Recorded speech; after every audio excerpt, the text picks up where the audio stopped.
tugatera tumeze nk'amadubu. Afande we ibyo byarabaye, icyababaje ni ukutaruhari. Ikaze kuri mwese bakunzi bacu ba Tuzarutsinda TV, umugoroba mwiza, abandi igitondo ciza, abandi ijoro ryiza, bitewe n'amasaha mufite aho muherereye. Twongeye kubasuhuza tubarika amakuru yacu uyu munsi ku itariki 18 z'ukwezi kwa 10 mu mwaka wa 2025. Ikiganiro cyacu tugikoze mu ijoro, amasaha agiye, ariko ni kugira ngo tuganirire hamwe, turebere hamwe uko umutekano wifashe bivugwa mu karere hirya no hino. Tukibutsa ko byose cyane kuba kanda subscribe ukazazorwanira amakuru yacu ku gihe tukimara kuyashiraho. Ingozi neza amakuru tuza kurambura, turakubitira umusozi miremire murenge, turebe ko umutekano wifashe, turebe bivugwa mu karere, hanyuma tuze kwitira mu gihugu cy'u Burundi ahavuga ko hari ibiganiro byagiranye igihugu cy'u Burundi bagirana n'intumwa za AFC M23. Ibiganiro byakozwe mu ibanga, hari byinshi bagiye baganira byo tugenda kuba tugarukaho. Uyu munsi umusozi miremire murenge hiriwe neza, inkengero za Minembwe, amarango ya Minembwe, hose nuko mu munsi wa none hiriwe neza nta sasu ryavuze. Hanyuma ahantu hakomeje kugaragara umutekano muke twagiye tubabwira ni muri bice ugeze mu Mikenke ukambuka uruzi rwa Rwerera. Ico hagati nico gikomeje kwimbwamo indake nyinshi zimbwa n'ikisigaye cy'u Burundi gufatikanye n'izi za meme bafatanya n'iza FDL ni leta ya Kinshasa. Rero bakaba bakomeje kwimba imyobo myinshi itandukanye muri ibi bice byo muco hagati. Hanyuma ku munsi wa none muzi yuko abaturage benshi bo Minembwe baza baje ku ndondo baje gushakisha ibyo guhaha, ibikoresho byo gukoresha bibafasha mu buzima bwa buri munsi. Rero uyu munsi abaturage bo Minembwe bakaba bagiye nkuko baca mu Mikenke bakambuka Rwera bakambuka za Mikarate aho ngaho kera ni mu maeneo y'abarundi.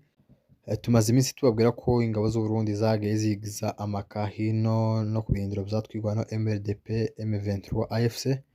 Rero mu Mikarati bahita babasobanura, bafata bari abaturage baravuye mu Minembwe babasubizayo bari bavuye ku ndondo nkuko bazagenda bagahurira hamwe. Murabizi ko bari bavuze yuko isoko izimukira hariya mu Mikenke, nkuko niho hagati na hagati bizoroheye n'abaturage bava mu Minembwe kugira ngo babe babona ibikoresho mu buryo buboroheye batarinze bajira za Mitamba bahora bajaga. Rero abaturage b'indondo bakaba bari baje bazanye ibikoresho bikenewe babizaniye n'ubundi abaturage bo mu Minembwe kugira ngo bahure haba nyine ubucuruzi hagati y'abaturage bavuye mu Minembwe n'abaturage bavuye ku ndondo. Abasirikare b'u Burundi bakaba baje kubatandukanya bagafata abaturage bari bavuye mu Minembwe bakabasubizayo, hanyuma n'abari bavuye ku ndondo bakabasubizayo. Ni mu gihe bari bavuze yuko abaturage bo bazagenda barindira umutekano nk'ibisanzwe, bazakora ubucuruzi bwabo nta kintu na kimwe, nta nkomyi, ariko ico bahigiye cyane ico bashaka gukuraho ni twigwaneho ndetse na AFC, ndetse bagashakisha kuvuga yuko twigwaneho iramutse itandukanye na M23 ko ntaco bayitwara. Iyo ni ya siasa, ni ya propaganda twe twatangaje ku mugaragaro. Icama cacu ca MLDP gitangaza ko cihujije n'ihuriro rya AFC. Iryo huriro rya AFC ririmo M23.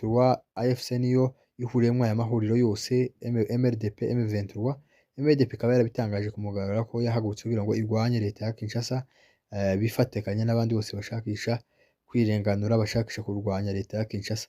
Rero ya propaganda n'ubundi uriya mugabo Muniga akaba akomeje kugenda ashakisha ko kubaseseka nk'amagambo ngo twigwaneho, ngo iramutse ivuze yuko ngo idafatikanya na M23 kuko ntaco bazayitwara ko bazarasa M23 gusa.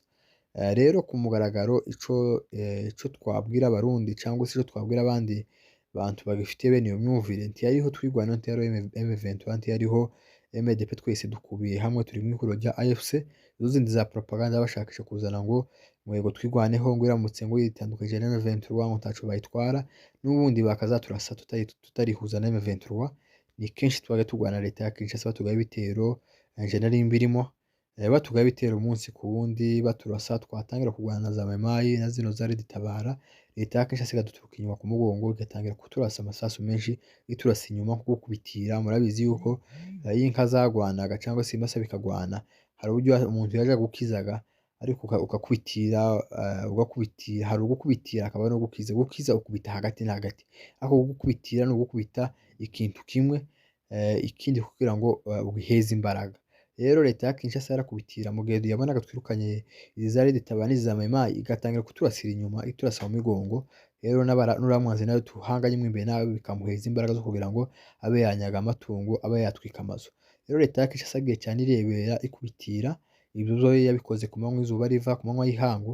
Rero ku munsi wa none propaganda z'uriya mugabo Muniga-Ntama akaba akomeje kuvuga yuko twirwaneho iramutse yitandukanyije na M23 ko ntaco bazayitwara, ariko izo ni propaganda zifite ico zishingiyeho.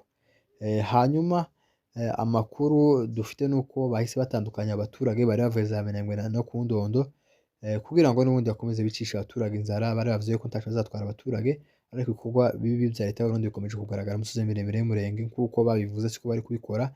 Batangiye kugaragaza ubugome batandukanya abaturage kugira ngo ntibabe babona ibikoresho bakeneye byo mu buzima bwa buri munsi. Murabizi yuko nk'umunyu n'amavuta n'ibindi ni ibikoresho bikenewe, biba bikenewe umunsi ku wundi. Rero ibi byose iriya nzira nayo ni nk'aho leta y'Uburundi ishakisha kuyirangiza. Ibyo byo nibyo bihari. Leta y'Uburundi ntikeneye ko hari ibikoresho biza biva ku Ndondo ngo bigemurire abari mu Minembwe. Ibyo byo byagaragaye ku munsi wa none, ariko turizera ko imigambi y'umwanzi no kwica no kurimbura, ariko turizera ko ibyo ateganya, ibyo apanga ntabyo azageraho, kuko dufite Imana y'umurenge izihora ibana natwe mu bibazo byose. Murabizi ko iyi ni imyaka myinshi twarafungiye inzira tudafite aho twagera, tudafite kumanuka kwa Murima cyangwa se tuheze z'Indondo ni muri Aduyi ni mu Banzi, ariko dutuyeho kandi igikomeje kudutuza umurenge n'undi kizakomeza kiyadutuza. Ntabwo dufite abe nabo kandi dufite gusubira inyuma, tuzagwana tukeze ku mutonyi wa nyuma w'amaraso nk'uko Afande yabivuze. Nabyo gushaka kuvuga ngo baturemo nk'ibice, ngo dutandukane na M23 nabo batazaturasa n'undi baturashe kera. M23 itaratanga no kugwana, itaratangiza n'intambara. Naho mu gihugu cy'u Burundi habaye ibiganiro muri iki cyumweru turimwo. Hari ibiganiro byabaye by'intumwa za AFC zikorana n'igihugu cy'u Burundi mu gihugu cy'u Burundi, aho bagiye baganira ku bintu byinshi bitandukanye. M23 yagiye basaba kuba bareka imigambi bafite yo gukomeza kurasisha za drone mu baturage, gukura ingabo zabo ku butaka bwa Kongo, bakareka abanyekongo bakikemura ibibazo byabo kuko biri mu nshingano zabo, kandi yuko babifite mu bitekerezo kuzana amahoro no gukemura amakimbirane. Bakaba barasabye ni leta y'u Burundi kuba M23 iramutse ifashe Uvira kutazaha inzira izi za FDLR ndetse n'izi za Maimai, abanzi bose kutazabaheza inzira ngo bafungure umupaka, kuko ntaco bazabatwara n'ubundi bazabafata. Babakorera ibyo bazabakorera byo kubaheza amafunzo, babashire mu zindi ngabo.